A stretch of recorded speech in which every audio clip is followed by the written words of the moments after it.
A lot of people will say, what's your why? You're not even going to think about it. It's just going to be a part of your life. So for this last segment, we're going to be talking about motivation. And this segment actually comes from a commenter who was asking how to stay motivated through budgeting and all the different things that come with personal finance. So the first thing I want to talk about is actually going to come from my experience as a teacher. So in college, I had a psychology class where we talked about motivation because motivation and learning are intertwined many times.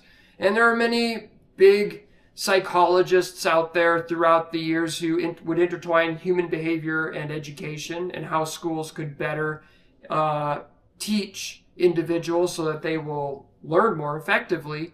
And one of the ideas that came from that class is that there's two types of motivation.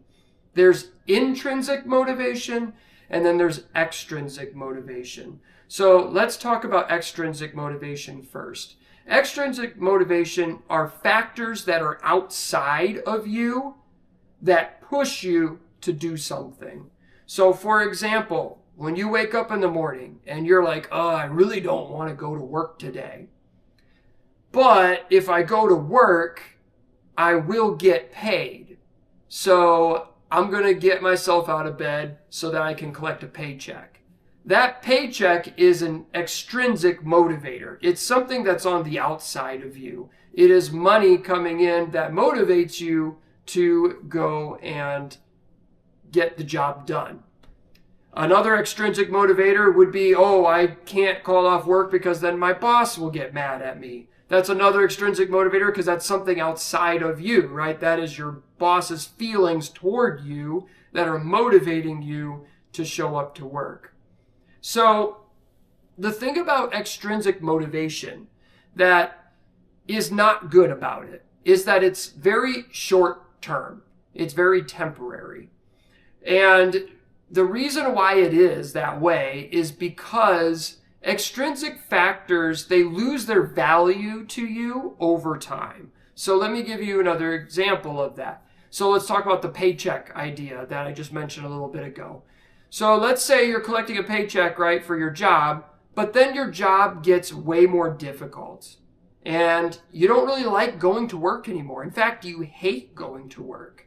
At some point, the money is not going to be enough to keep you at that job. And it won't matter how much they pay you, you're not going to stick around because your desire, your motivation to continue is depleted. It's gone. And that extrinsic motivation that used to be there is no longer effective. To give another example, kids. When kids are being potty trained, a lot of times parents will offer some sort of sweet, a candy, chocolate, whatever, to try to get them to use the toilet when they're practicing, right? And that usually has a strong effect early on. And because it's an extrinsic motivator, it's something on the outside that's exciting and would make them want to do that. But over time, as they continue to do that, you'll notice that the value of that candy or that chocolate starts to wane, and then they start negotiating with you. Now they want 2 chocolates. Now they want 2 of whatever candy. And then it becomes 3 and then 4. And the number just keeps going up. It's because the original value that was there is no longer considered valuable to them because they've been given it so many times, it loses its value to them.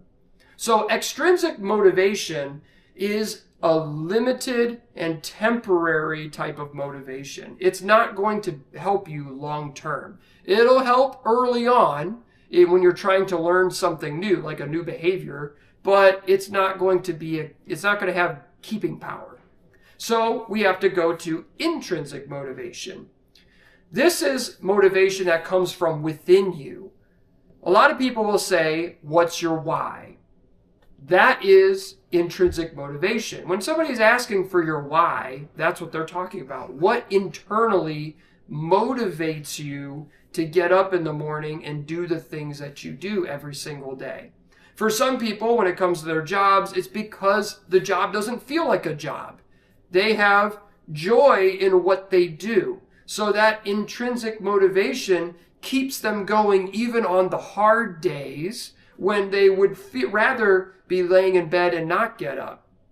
This is something that is the case for me as a teacher. I've had hard days, sure, but I've never gotten up in the morning and said, I absolutely do not want to go to work today. I've never had that feeling.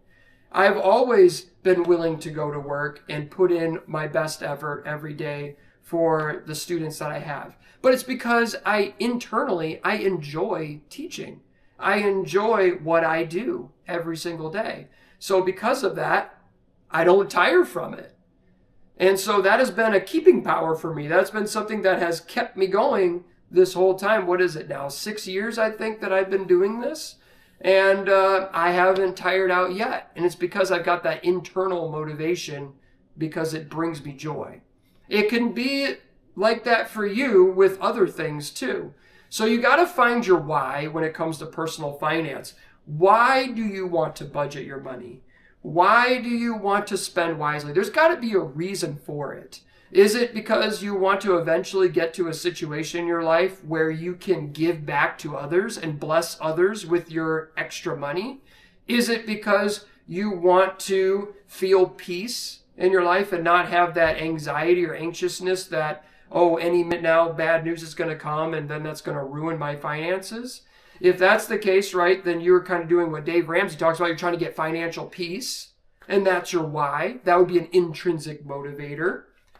Or maybe it's because you want to leave a legacy for your family. You want to pass down some sort of wealth to your kids into the next generation and change the course of your family's history. Because maybe your background, your family's history isn't a great one. And so you want to be that driving force that changes the direction of things.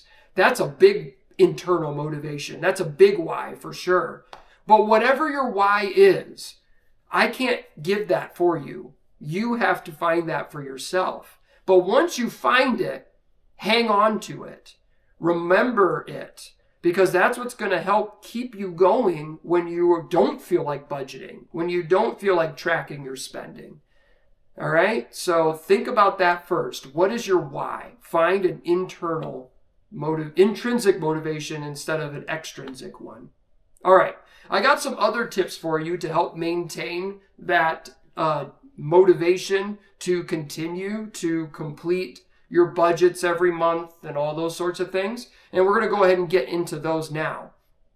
So the first one I have is setting smaller goals to get to a bigger goal. So this would be like the baby steps that Dave Ramsey talks about. And the reason why that he has these certain baby steps is because he knows, as many other people know, that when you complete a little goal and you get little victories, it motivates you to want to get to that bigger victory. So he says, have $1,000 in your account as an emergency fund and do it quickly. Do it within a month or less. Why? Because he wants you to get that win early. So then you're going, oh yeah, I actually did that.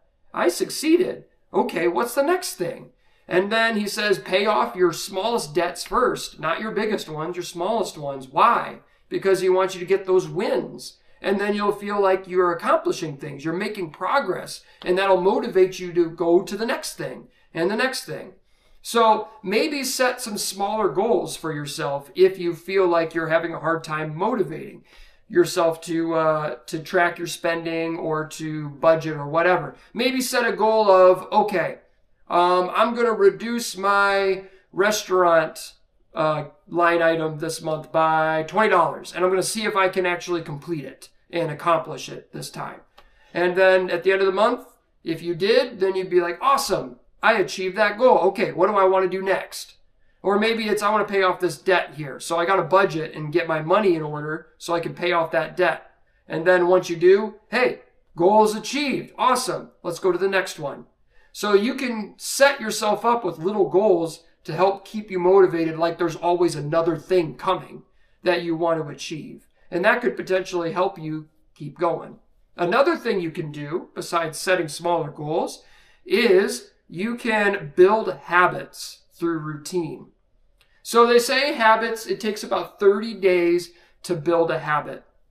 But once you have that habit built, you will start to operate without even thinking about it. So one habit that I have is that I try to do a devotional in the morning every single day. And I was really bad at it when I was single and a teenager. I tried everything. I tried mornings, I tried evenings, I tried during lunch, at the middle of the day, and nothing ever seemed to work. And then I found the Bible app on my phone, and that the devotionals could be read to me while I am going through breakfast and my coffee and all that kind of stuff. And that ended up being a game changer for me. And so then I was able to build the habit of in the morning, okay, I listen to this devotional while I'm doing these other things. And then I go on to, the next steps that I need to do for the day. And that started to build a habit that I started to get very big streaks of days where I could, I was doing the devotional every single day for months on end. There are times where I lose the streak, especially during the summer, because I get out of routine. And so then the habit starts to get out of whack. And then I have to get it back into routine again once the school year starts up again. But that's just an example from my life. And so that could be the case for you too. When it comes to budgeting, make it a certain day. Every single month, on this day, I am going to budget and build the habit. Or on this day, Sundays are my check-in days. I'm going to check in on my spending from the previous week and see how I'm doing on my budget. And Sundays are always going to be that day when I do that thing. Whatever it is that you got to do, you got to personally fit it into your routine. But when you build these habits into your daily routines, it reduces that mental load in your mind of remembering to do things, because then it becomes a habit. It becomes autopilot. You do it without even thinking.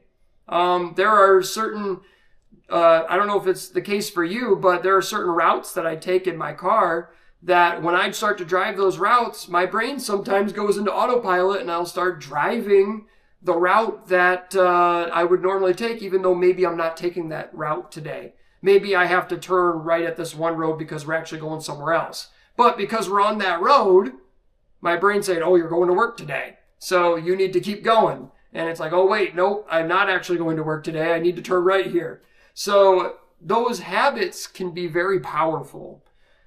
But you got to build them into your routines in order to really help. And then it'll reduce that mental load, and you'll be doing things, good things, hopefully, that are going to help build your life up, because you're just doing them every day without even thinking about them.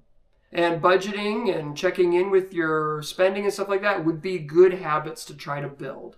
Just got to figure out where in your schedule to build it. And here's the thing, if you don't have a routine, then that would be my first step. Build a routine for your life. Decide when you want to eat your breakfast, roughly. Doesn't have to be the exact time, but roughly, when are you going to eat your breakfast? When are you going to eat lunch? When is dinner time going to be for you? Don't leave it up in the air. Build that routine. At this time, we are going to eat dinner, and it's going to be consistent. And once you have your meals figured out, then start building other routines. Okay, my morning routine is going to be this. My evening routine is always going to be this. And when you do that, eventually, you're not even going to think about it. It's just going to be a part of your life. Your stomach's going to growl at a certain time, and you're like, oh yeah, it's lunch. We should probably go and eat something right now. Or, oh, it's time for bed. I need to brush my teeth. Because that's part of my routine. And that's going to help, your dentist will thank you if you do that, by the way. But, it's going to help you in the long run with your health as well. So build the routine if you haven't done that yet. All right. The next one that I have for you is have an accountability partner. If you're struggling with motivation, sometimes it's nice to clue somebody else in. Now, if you're married, you already have an accountability partner. It's your spouse. Clue them in. You should be talking about finances anyway. So clue them in.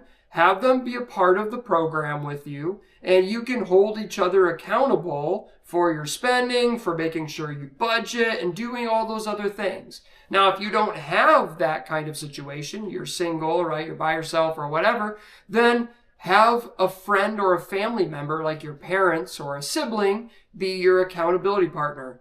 Ask for them to check in on you and see how you're doing with your finances. Have them ask some basic questions. They don't have to be prying questions, but just little basic prompting questions that are going to be prompting your brain to go, oh yeah, shoot, I need to budget soon. So have them do that. It could be like basic questions like, how is your spending in restaurants this month? Or what's your budget looking like for this upcoming month? Just simple, basic questions that don't need to have a ton of information.